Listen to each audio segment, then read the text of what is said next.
நீங்க விளங்கி கொள்ளுங்கள், அன்னல்லாஹ் ஷதீதுல் இகாப், அல்லாஹ்வுடைய தண்டனை இருக்குது, அது ரொம்ப கடுமையானது என்பதாக அல்லாஹ் சொல்றான். அப்போ ஒரு இறையச்சவாதி நன்மையை ஏவுவாரு, தீமையை தடுப்பார். பாவமான காரியங்களை பார்த்து விட்டால் அதை தடுக்கக்கூடியவராக ஆயிடுவாரு. நமக்கு என்ன, நாம தொழுகிறோம், நமக்கு என்ன, நாம சரியா இருக்கிறோம், நமக்கு என்ன, நாம எல்லா விதமான நிலையிலையுமே ஒழுங்காதானே இருக்கிறோம் என்பதாக என்ன செஞ்சிட மாட்டாரு. ஒரு ஈமான் உடையவர், இறையச்சம் உடையவர் இருந்திட மாட்டாரு.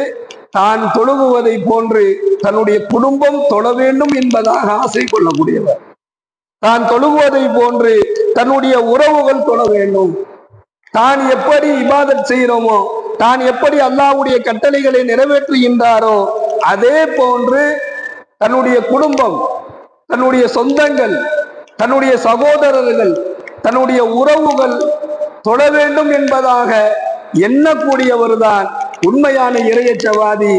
அந்த இறையச்சவாதிகளுடைய நிலையில் நாம் இருக்க வேண்டும் என்பதற்காக வேண்டிதான் இந்த துஆவை அல்லாஹ் சொல்லித்தரா, வஜஅல்னாலில் முத்தகீன இமாமா, எங்கள் இறைவா இறையச்சவாதிகளுக்கு எங்களை முன்னோடியாக ஆக்குவாயாக.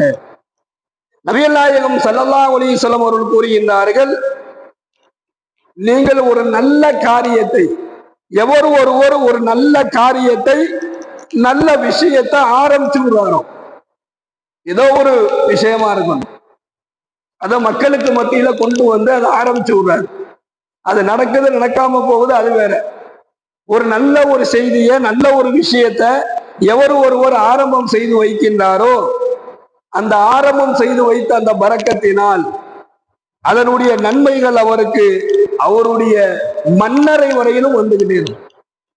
நாம ஒரு நல்ல விஷயத்தை ஆரம்பிச்சு விட்டோம், அதை யாரோ ஒருத்தவங்க செஞ்சுக்கிட்டே இருக்கிறாங்க, அவர்கள் செய்ய செய்ய அதனுடைய நன்மைகள் இவருக்கு தொடர்ந்து வந்து கொண்டே இருக்கும்.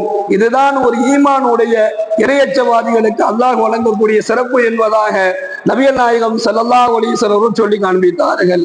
அதே போன்றுதான் ஒரு அல்லாஹ்விற்கும் அல்லாஹ்வுடைய தூதருக்கும் அடிபணுவதை எப்படி அல்லாஹ் விரும்புகிறானோ, அதே போன்று அல்லாஹ்விற்கும் அல்லாஹ்வுடைய தூதருக்கும் மோசம் செய்யாமல் வாழ்வதையும் அல்லாஹ் விரும்புகிறான். மேலும் சில வசனங்களில் அல்லாஹ், மேலும் ஒரு வசனத்தில் அல்லாஹ் சொல்றான், முஃமின்களே, யாரு அந்த